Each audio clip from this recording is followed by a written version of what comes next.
Welcome back to Fiesta Friday. On Saturday the 16th, the Guam Humanities Council, as part of the tour of the Smithsonian Institution's exhibit Between Fences and the local exhibit Ikelat, will be holding a nature walk through the Hagatna Taro Gardens. Joining me now with more details are GHE Executive Director Dr. Kimberly Keeling and GHE Board Vice Chairwoman Elfrey Koshiba. Thank you so much, ladies, for being with us. Thanks for having us. Have a good day. Thank you. Okay, so I guess the first question is, the most obvious one. Why do a nature walk?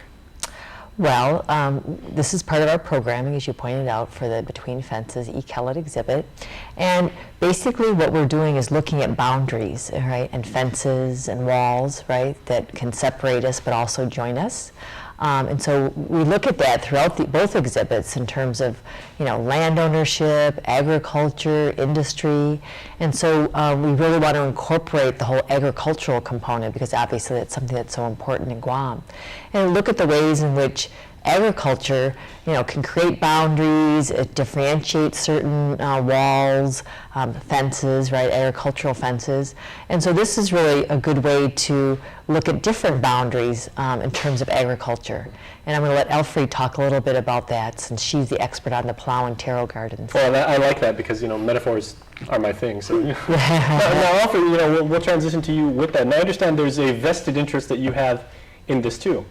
Well, besides participating in the council and its great and exciting programs, the taro patch, and I'm not an expert in any way or means, but the taro patches in Hagatna are part of Hagatna Springs. They're a piece of land next to the Mayor's Council, what's now the Mayor's Council office, Mayor of Hagatna's office, and women from Palau have used that area to grow taro.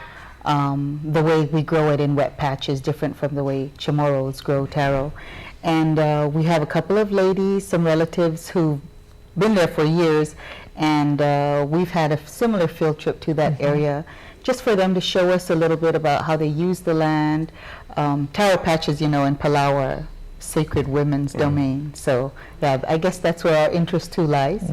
But we want to know a little bit more about and to share with our guests who do come to the exhibit and nature walk, how we maintain taro patches, what are their values to us culturally, how do we define their borders, and there's so many things that you can learn from each other and our use in relationship to the land. So. Now this is very interesting because a lot of people think nature walk, and obviously there's a fitness component that ties into it because it is a walk, and a lot of people think that there's a lot of visual elements and everything, and certainly there's a lot of that as well. But also there's a lot of deep information. So what holistically can people expect to take away from this?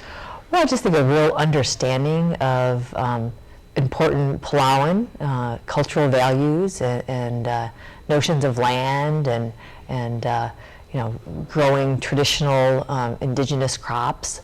Also, too, looking at, Alfred pointed out, gender boundaries, because this is very much a female space, so that's something very important.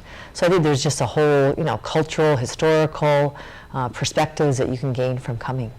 Would you say, Alfred, is that an aspect of culture that might, on Guam, may not be fully understood or appreciated?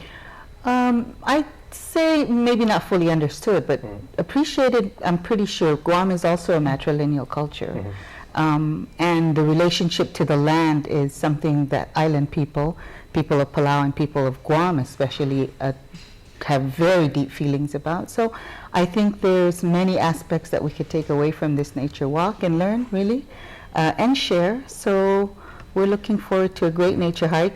It's a short trek, but it is hot and muggy. The weather has really been that way, and when you're in the patches themselves, it's a very humid environment.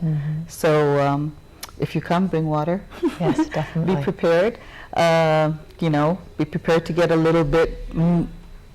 bit of mud on your shoes. But yeah, we're looking forward to a very exciting hike. Oh, no problem there. So I'm sold. So where do I sign up? How much am I going to have to bring with me? Do I have to go to the ATM first for some service fee? No, everything is free. Excellent. For most of our events. I like that. All of them are free to the public. We ask people to join us at the Hagatna Mayor's parking lot at 8:15, and then we'll start the walk at 8:30. So free, once again, emphasize. Yes, free. And then also, as a special treat, Alfred's auntie is going to be preparing us a sample of the taro. a taro dish. Wonderful. Can't wait to try that. Yes. Okay. So it's going to be a really, really nice event. Okay, well, we will make sure to cover that for you both. Ladies, thank you so much for joining us and educating us on this. We can't wait to see it. Thanks. Thank All right. you. And stay tuned because we will continue more Fiesta Friday right after this.